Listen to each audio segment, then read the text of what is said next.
Invité. Pour terminer cette émission, on va accueillir un philosophe qui va nous aider lui aussi à prendre de la hauteur dans ce moment qui interroge notre rapport à la société, à la nature, à la consommation.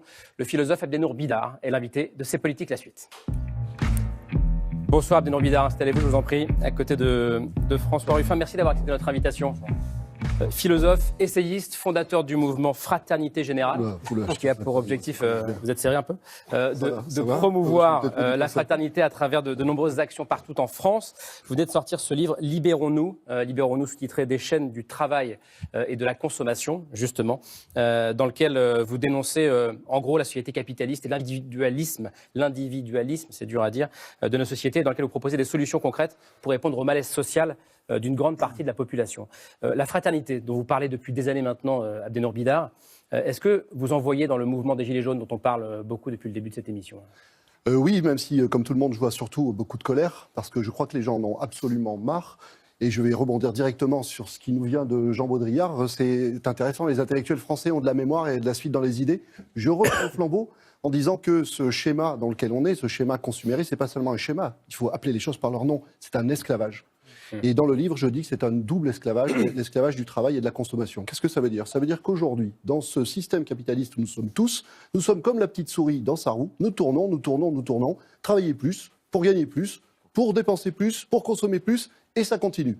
Et miracle, mais cette fois-ci, ce n'est pas un miracle positif, c'est une catastrophe à la fin de chaque mois, on se rend compte qu'on n'a plus rien sur son compte. Parce qu'on a tout dépensé, même quand on gagne suffisamment bien sa vie, d'où le sentiment de déclassement des classes moyennes. Eh bien, il faut recommencer. Il faut recommencer à travailler. Il faut recommencer à consommer avec une injonction à la surconsommation qui est absolument permanente. Et donc, moi, qu'est-ce que je vois dans le mouvement des Gilets jaunes? Je suis désolé, mais notre peuple français a oublié d'être bête, et j'en suis très très content. Il est lucide. Il est conscient de quelque chose qui est en train de devenir un véritable scandale. C'est-à-dire, on est dans une société humaine aujourd'hui, en ce début du XXIe siècle, qui n'a jamais été autant capable de produire de la richesse. À des hauteurs qui nous ont permis, pour la première fois, de manière inédite, de sortir de la rareté, de sortir de la pénurie, de pouvoir faire face dans l'abondance. Certains ont parlé de la naissance, de l'âge de l'abondance, de pouvoir faire face en étant capable de produire l'abondance à tous nos besoins. Et ce qui devait se produire dans cette situation-là, hélas, ne s'est pas produit. C'est-à-dire que ce qui aurait permis de distribuer de manière équitable, de manière décente, de manière suffisante, suffisamment à tout le monde, ne s'est pas passé parce que la cupidité, la vieille cupidité humaine a repris le dessus. Et on se retrouve aujourd'hui face à des phénomènes de confiscation d'argent absolument éhontés, dont le dernier exemple en date, enfin un exemple maudit, un contre-exemple, est ce fameux Carlos Ghosn, vous voyez, c'est-à-dire de ces patrons qui s'enrichissent jusqu'à une boursouflure égotique absolument insupportable, alors qu'avec ce qu'ils gagnent, des milliers et des milliers de familles pourraient vivre décemment chaque année. Ce que vous dites aussi, Abdenour Bidar, c'est que certes, les Français ont des problèmes de pouvoir d'achat, oui. Mais il y a aussi des problèmes de souffrance au travail, et il y a globalement une quête de sens. Et ce mouvement des Gilets jaunes répond aussi peut-être à ça, à quel est le sens de notre vie. Bien sûr, c'est-à-dire que nous sommes dans des existences qui sont privées de sens justement à cause de ce double esclavage.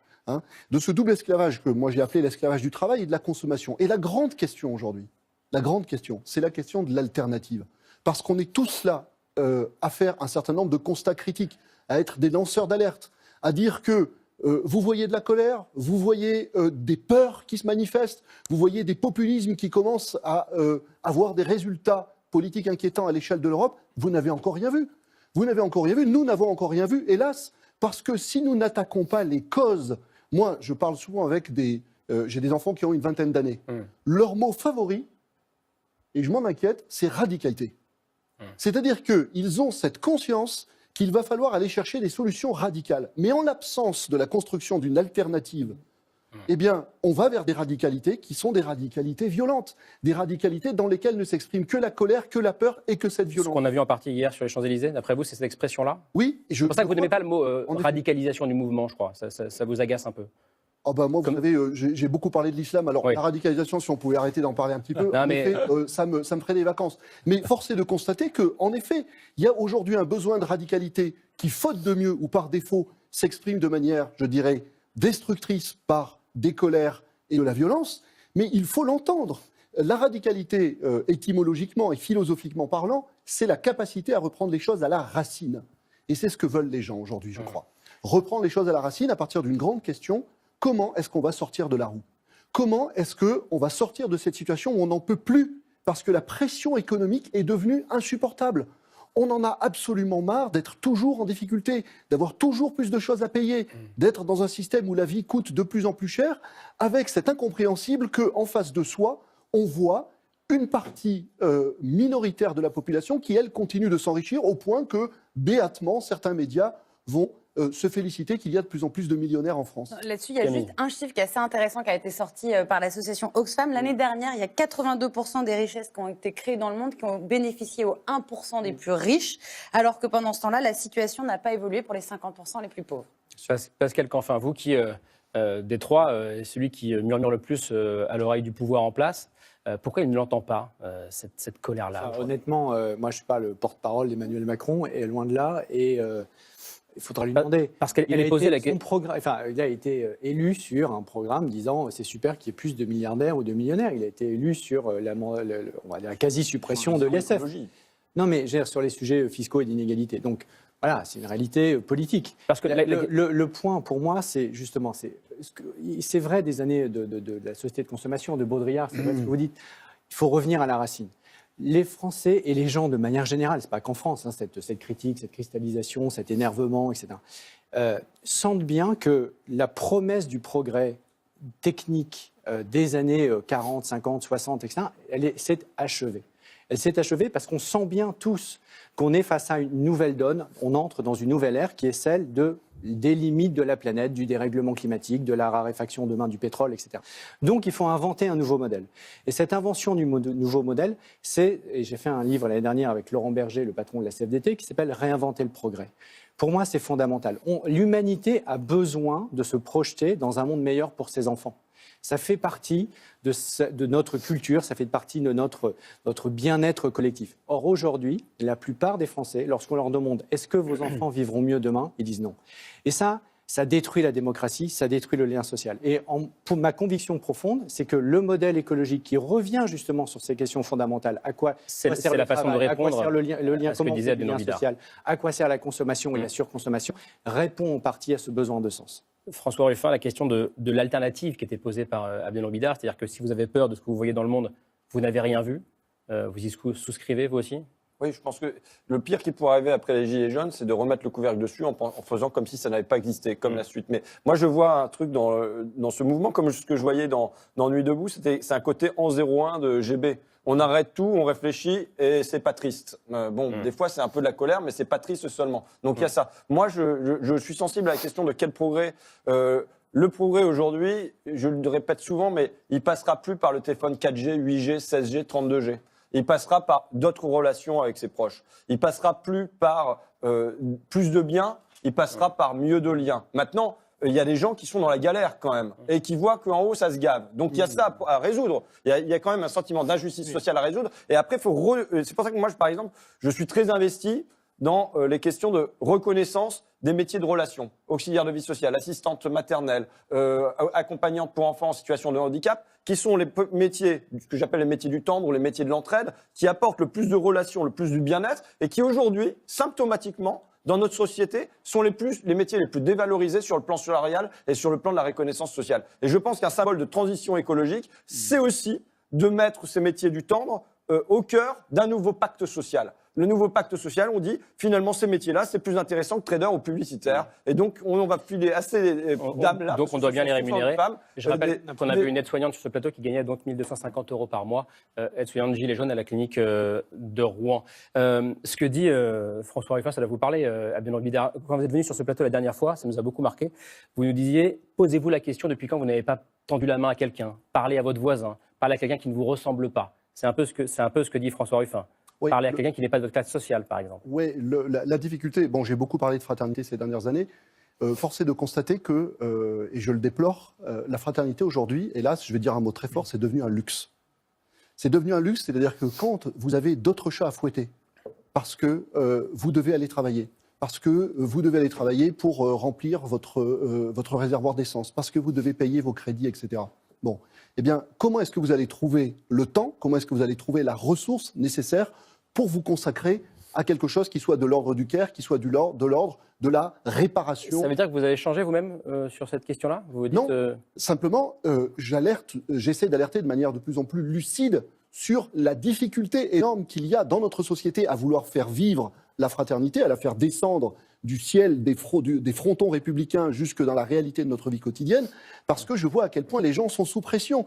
Et à partir de là, s'il ne sert à rien de les taxer en leur reprochant sur un ton moraliste, d'individualisme, d'égoïsme, etc., alors qu'ils sont conditionnés à cela par la pression économique.